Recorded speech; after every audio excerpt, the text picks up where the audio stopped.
अगली खबर का हम जिक्र करेंगे। बात करेंगे, हाल ही में सरकार ने कई वस्तुओं की जीएसटी दरों में बदलाव किया है, जिसका असर आज से दिखना शुरू हो जाएगा। जीएसटी काउंसिल के इस फैसले के लागू होने के चलते ग्राहकों को कुछ सामानों के अधिक पैसे देने होंगे। 5,000 रुपए से अधिक किराए वाले अस्पताल के कमरों के लिए 5% जीएसटी का भुगतान करना होगा और इसके अलावा आटा, पनीर और दही जैसे प्री पैक्ड लेवल वाले फूड आइटम पर भी 5% जीएसटी देना होगा।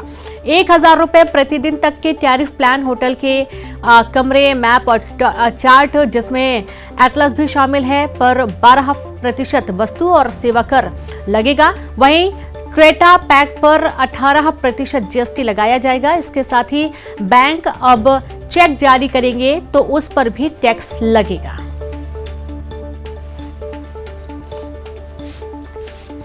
और सीधे रुख करेंगे, रंजना जुड़ी भोपाल से। रंजना, वाकई में एक ये बहुत बड़ा झटका है उन लोगों के लिए भी जो बहुत मध्यम वर्गीय फैमिली से बिलोंग करते हैं, जो निम्न वर्गीय लोग होते हैं। प्री पैक्ड आइटम पर भी जीएसटी लग रहा है, जो कि आम जिंदगी में उपयोग होती हैं जो वस्तुएं, यदि वो पैक्ड हैं तो उस पर भी जीएसटी लगेगा। नई दरें आज से लागू हो रही हैं। रंजना,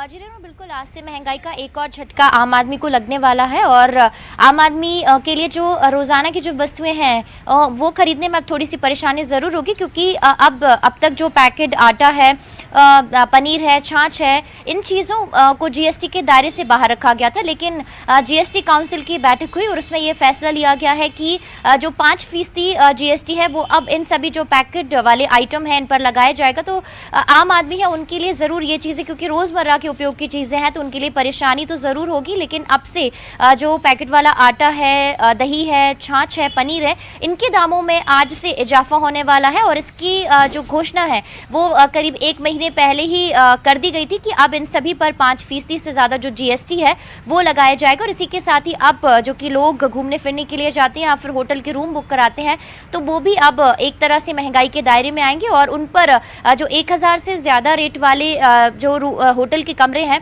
उन पर अब लोगों को 12% से ज़्यादा जो जीएसटी है वो देना होगा। यानी अब आम आदमी की जो जेब है और ज़्यादा भारी होने वाली है और ज़्यादा महंगाई का झटका अब आज से लोगों के लिए लगने वाला है, क्योंकि अब इन तमाम चीज़ों पर 5 से लेकर 12% तक जो जीएसटी है वो लगेगा। और पहले ही देखा जाए रीनू तो पेट्रोल और डीजल के दाम बढ़ चुके हैं, तेल के दाम भी बढ़े हुए थे। ऐसे में आम आदमी वैसे ही महंगाई की मार से थोड़ा सा परेशान नजर आ रहा है और अब एक और झटका महंगाई का आम आदमी पर पड़ने वाला है आज से। रीनू जी बिल्कुल, बहुत शुक्रिया आपका रंजना जानकारी के लिए। तो एक और झटका आम लोगों को पड़ने वाला है। बात करेंगे रतलाम से बड़ी खबर की।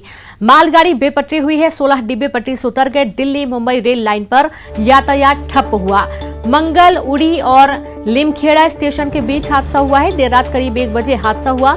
रतलाम से राहत दल मौके पर पहुंचा है, डीआरएम सहित आला अधिकारी मौके पर। रतलाम रेल मंडल में 2 दिनों में दूसरा बड़ा हादसा सामने आया है। आप देखिए, पहले भी एक हादसा सामने आया था। एक बार फिर से बड़ी खबर रतलाम से ही है, जहां पर मालगाड़ी बेपटरी हुई।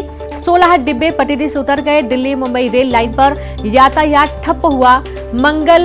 मंगलम उड़ी और लिमखेड़ा स्टेशन के बीच यह हादसा हुआ है। देर रात करीब 1 बजे हादसा हुआ। रतलाम से राहत दल मौके पर पहुंचा है, डीआरएम सहित आला अधिकारी मौके पर। रतलाम रेल मंडल में 2 दिनों में दूसरा बड़ा रेल हादसा सामने आया है।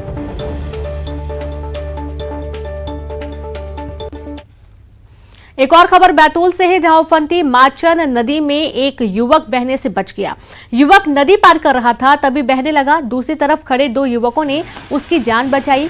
ये युवक बरसाली के बागदा का रहने वाला बताया जा रहा है। और आपको बता दें कि रोजाना हो रहे हादसों के बावजूद लोग लापरवाही करने से बाज नहीं आ रहे हैं। बारिश की वजह से नदी नाले उफान पर हैं। तस्वीरें देखिए, एक्सक्लूसिव तस्वीरें आपकी टीवी स्क्रीन पर, जहां पर एक युवक बहते बहते बचा और वहां पर मौजूद लोगों ने हालांकि इसे पकड़ लिया, बचा लिया, वरना इसकी जान चली जाती। तेज बहाव है और इसके बीच वो इस नदी को पार कर रहा है और अचानक से वो अपना जो बैलेंस है वो बिगड़ जाता है और बहने लगता है। गनीमत ये रही कि युवक की जान बच गई।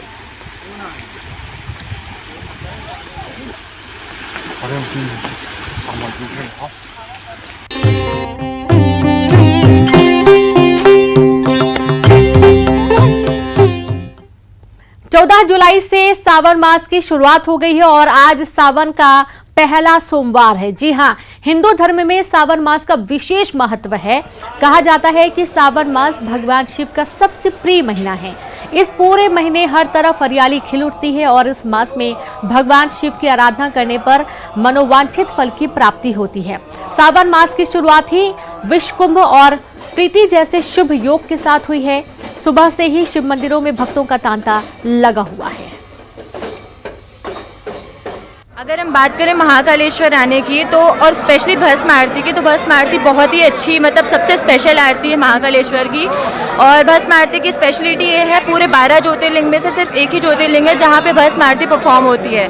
सो देश भर से, दुनिया भर से लोग यहाँ पे आते हैं स्पेशली भस्म आरती के लिए। विशेष तौर पर आज भगवान महाकालेश्वर की पूजा और श्रृंगार किया गया। भगवान को आज पूर्ण दूल्हे के रूप में ही सजाया गया था, जो आज बड़े दिव्यता से भगवान की आरती पूजा संपन्न हुई। हजारों भक्तों ने इसका दर्शन किया।